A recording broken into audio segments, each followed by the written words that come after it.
ចឹងបងប្អូនអាប់ដេតពី business បែប traditional អាប់ដេតមកវិស័យ online វិស័យ online វាទូលំទូលាយខ្លាំងវាទូលំទូលាយលើសពីការស្មានរបស់បងប្អូនសូមស្វាគមន៍មកកាន់រដ្ឋសាស្ត្រ Digital Marketing ខ្ញុំបាទសែមរដ្ឋសាស្ត្រដែលជា CEO របស់ One Dream នៅក្នុងមេរៀនបន្ទាប់នេះគឺខ្ញុំសូមបង្ហាញអំពីថាតើបងប្អូនត្រូវចាប់ផ្ដើមអាជីវកម្ម online ឬក៏ Digital Marketing ដោយរបៀបណាបងប្អូនតែនិយាយថារងចាំមានលុយទិញកាមេរ៉ាទិញទូរស័ព្ទទំនើបទិញកុំព្យូទ័រ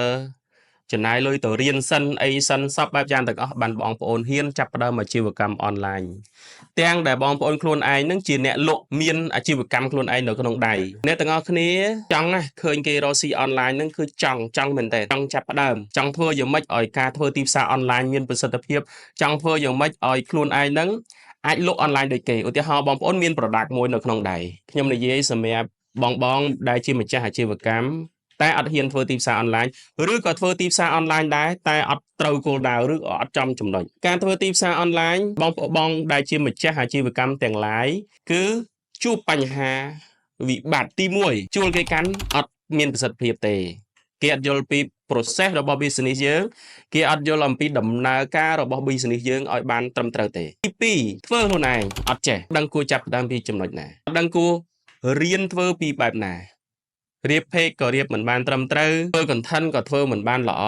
boot ក៏ស្មុគស្មាញរញ៉េរញ៉ៃច្រើនដែរការចាប់ផ្ដើមធ្វើទីផ្សារអនឡាញអញ្ចឹងលំបាកសម្រាប់បងដែលជាម្ចាស់អាជីវកម្មជាពិសេសបងដែលមានវ័យចំណាស់គឺលំបាកខ្លាំងយើងត្រូវសួរខ្លួនឯងថាតើបច្ចុប្បន្ននេះចាំបាច់ទេដែលយើងអាជីវកម្មរបស់យើងដែលយើងមិនគួរធ្វើអនឡាញចាំបាច់ទេដែលយើងលក់បែប traditional ដូចរាល់ថ្ងៃ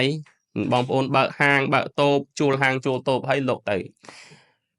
មានអតិថិជនដើរទិញប៉ុណ្ណាក៏យើងលក់ទៅលក់តាមធម្មជាតិអានឹងគេហៅ traditional business បែប traditional អញ្ចឹងបងប្អូនអាប់ដេតពី business បែប traditional អាប់ដេតមកវិស័យ online វាទូលំទូលាយខ្លាំងវាទូលំទូលាយលើសពីការស្មានរបស់បងប្អូនប្រសិនបើបុគ្គលម្នាក់ហ្នឹងធ្វើអនឡាញត្រូវចាប់ផ្ដើមឲ្យធ្វើត្រូវឬក៏ដើរត្រូវប្រើពេលតែ1ឆ្នាំទៅ2ឆ្នាំ business របស់គាត់នឹងរីកខ្លាំងដោយបងឃើញហើយថាមានសទ្ធិជាច្រើនមានអញ្ញាជាច្រើនដែលគាត់ជោគជ័យទៅលើវិស័យអនឡាញតែខ្ញុំមិនមែនមានន័យថាឲ្យបងប្អូនទៅធ្វើដូចគេទេយើងកុំធ្វើដូចគេយើងធ្វើដូចយើងយកខ្លួនយើងធ្វើខ្លួនឯងយើងអត់អាចយកខ្លួនយើងទៅធ្វើតាមគេទេពីព្រោះមនុស្សម្នាក់មាន unique មានខ្លួនឯងមួយគេហៅមានបច្ចេកទេសមានទេពកោសល្យមានភាពប៉ិនប្រសប់របស់ខ្លួនឯងអញ្ចឹងយើងយក unique របស់ខ្លួនឯងយកមកធ្វើវាឧទាហរណ៍បងប្អូនម្ចាស់ផលិតផលមួយឬក៏មានអាជីវកម្ម traditional មួយឧទាហរណ៍បងដែលជាខ្ញុំឧទាហរណ៍មួយខ្ញុំឧទាហរណ៍អ្នកលក់ត្រីងៀតអ្នកលក់ពហុនៅតាមស្រុកស្រែឬក៏នៅតាមតូបឬក៏នៅតំបន់មាត់ទន្លេតាមទន្លេអញ្ចឹងបងលក់ធម្មតាគេហៅ traditional លក់បែបធម្មតាទម្លាប់បែបណាគឺលក់បែបហ្នឹង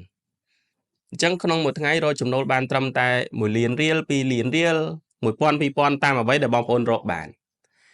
តែបងប្អូនសាកស្រមៃមើលបើយើងអាប់ក្រេតវាអាប់ដេតវាឬក៏យើងជំរុញវាឲ្យคล้ายទៅជាទីផ្សារអនឡាញផងទីផ្សារអហ្វឡាញផងថាតើបងប្អូនមានចំណូលប៉ុណ្ណាអញ្ចឹងចំណូលនឹងទ្វេគុណឬក៏នឹងកើនឡើងតែសូមចាប់ផ្ដើមអាជីវកម្មអនឡាញឲ្យត្រឹមត្រូវអញ្ចឹងវីដេអូបន្ទាប់ខ្ញុំនឹងបញ្យល់អំពីការចាប់ផ្ដើមអាជីវកម្មអនឡាញត្រឹមត្រូវដោយរបៀបណាអរគុណច្រើន